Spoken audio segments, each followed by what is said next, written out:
Friends, in today's lecture, we will discuss about a fundamental and derived physical quantities.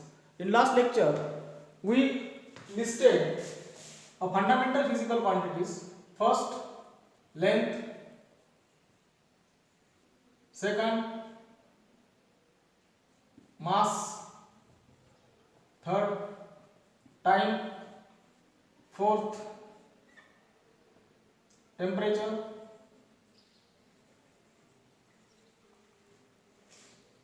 Fifth, electric current.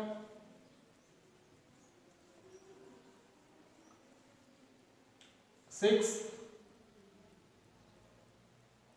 luminous intensity.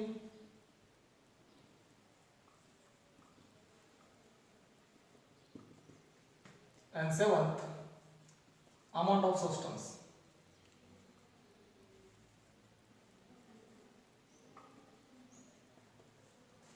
All these sevens are fundamental physical quantities because fundamental quantities are those quantities which do not depend upon any other physical quantities to express themselves.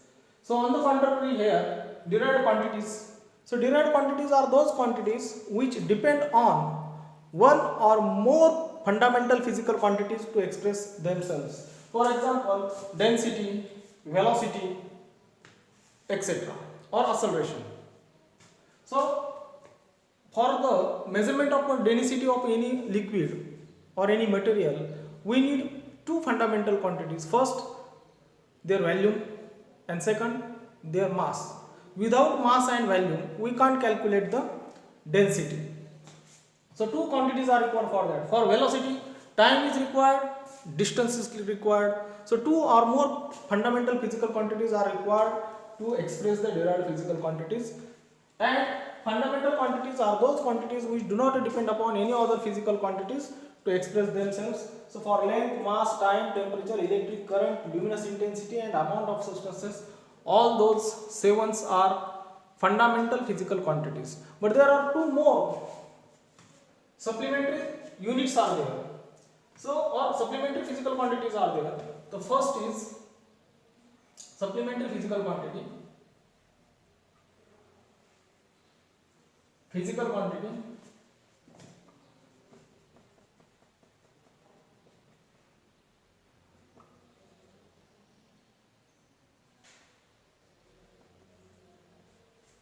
first, plane angle.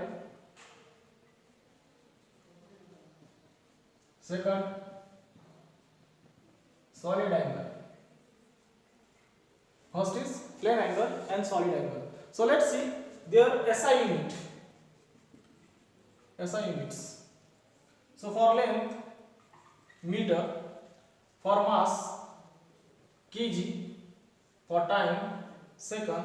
Temperature, Kelvin. Current, ampere. Luminous intensity, candela. Amount of substance, mole. Plane angle, radian. Steradian.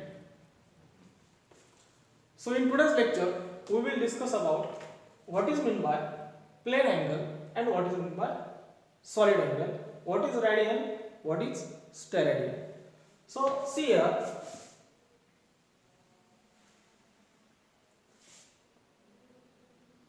suppose that this is a disc or any circle, and if I take a distance from its center, suppose that this is the center of circle. This distance is nothing but a radius of this circle.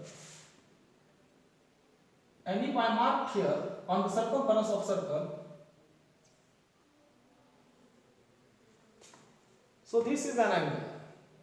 But this angle is 1 radian. This angle is 1 radian because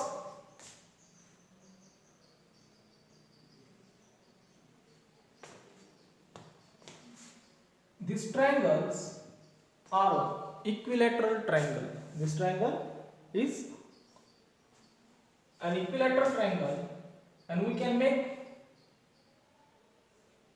6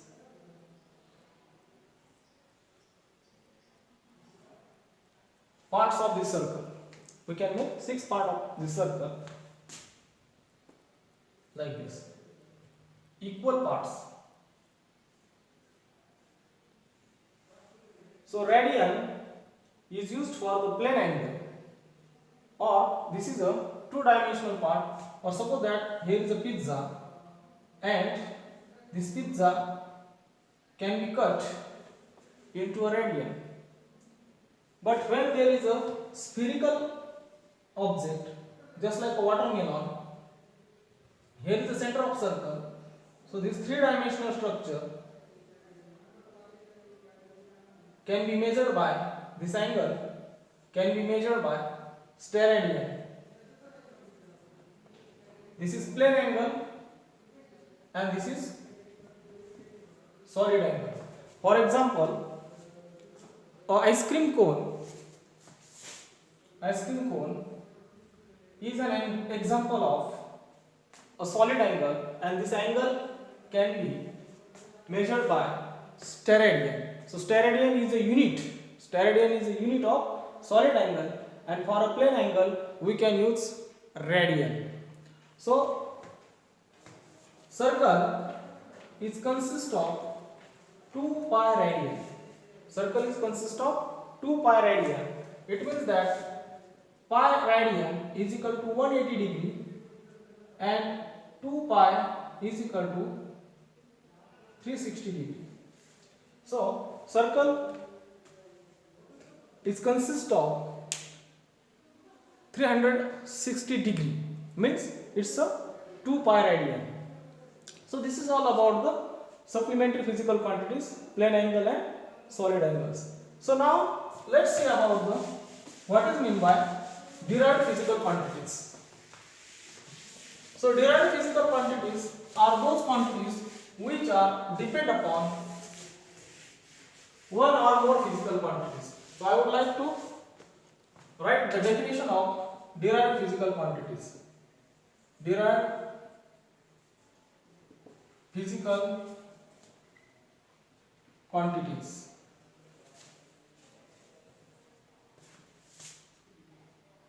The physical quantities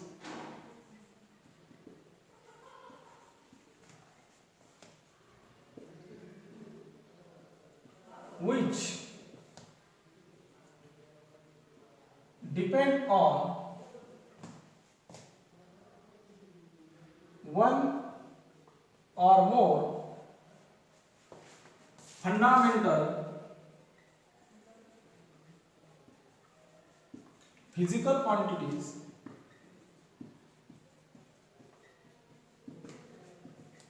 to express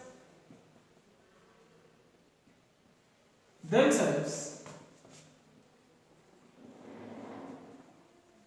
are called as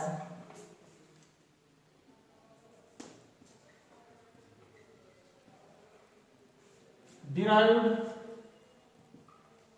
physical quantities.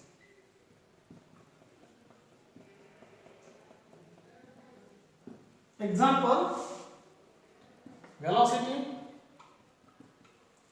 density,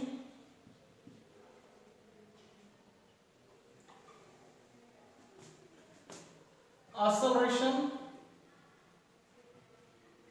etc., etc.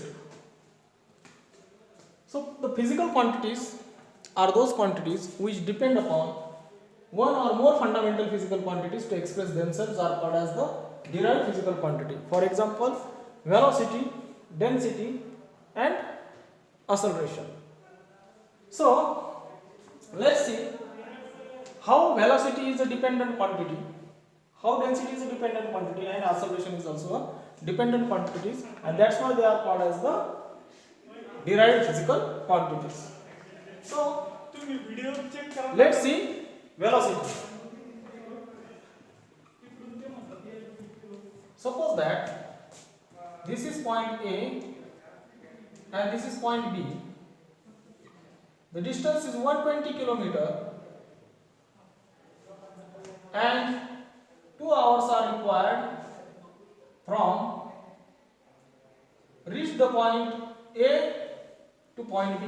Suppose that here is an object and this object reach from point A to point B in 2 hours, and distance between A and B is 120 kilometers. So how to find out velocity? So velocity can be find out by this formula, distance upon time. So remember that here two fundamental quantities are required to us to find out velocity. So distance, so I can write here 120 kilometer and 2 hours are required. We got the velocity 60 kilometer per hour. So its units is called as the derived units. So in previous lecture we have already discussed about this thing. A unit which is used for the measurement of a fundamental physical quantity is called as fundamental unit, and this unit is a derived unit because kilometer per hour is used for the measurement of the derived quantity. That's why this unit is also called as the derived unit. So two quantities are required here. Distance means length. This is the dimension of distance. It will discuss in our next lecture. Distance L and time T. So its velocity 120 is the distance, 2 is time required to complete this distance, and 60 is the 60 km per hour is the velocity. So let's see how to calculate density of any object.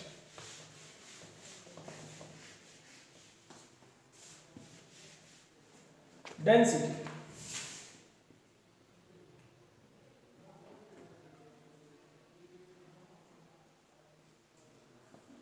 Density of any object. Suppose that D is the density of object. We can calculate it by using formula mass upon value. Mass upon value. Suppose that here is a cube having dimensions 10 cm long, height is 10 cm, its width is also 10 cm. So what would be its value? So V is equal to L cube. So L is equal to 10. So V is equal to L cube is equal to 10 square is equal to 1000 centimeter cube. This is the value of this cube. So mass. The mass is given here. M is equal to 500 grams. So we can easily calculate using the dimensions or given parameters, and using this formula we can calculate the density. Mass is 500 grams upon volume is 1000 cubic centimeter is equal to 0.5 gram per centimeter cube. So see this result, 0.5 is the density of this cube gram per centimeter. So this unit is also a derived unit because it is the combination of two different fundamental quantities. Length, gram is the unit of mass, and centimeter is the CGS unit of length, and centimeter square means length into length, like this. Here must be a cube. Value can be calculated like this: L cube of any cubical shape. So 10 into 10 into 10 is equal to 1000. So value is 1000. Mass is given 500 grams. So 500 divided by 1000 is equal to 0.5 grams per centimeter cube. This is the density. Now let's see about the acceleration. So acceleration is also derived physical quantity. Suppose that this is point A and this is point B, and here is a vehicle moving in a straight line from point A to point B. Its first velocity is 30 meter per second. It starts from a rest, so t is equal to 0. Its velocity is also is equal to 0. but its final velocity is 30 meter per second, and this velocity is achieved within 5 seconds. After 5 seconds, the car velocity reached up to the 30 meter per second. So what is the accelerations of this car? So acceleration can be obtained by final velocity minus initial velocity. So v is the final velocity, u is the initial velocity divided by time. So v is given 30 meter per second and initial velocity is 0 meter per second and time t is 5 seconds. So final velocity 30 meter per second minus 0 divided by 5 is equal to 30 upon 5, 5 6 is 30, so 6 meter per second square. So 6 meter per second square is a acceleration of these vehicles. So next topic we will discuss in our next lecture. Thank you.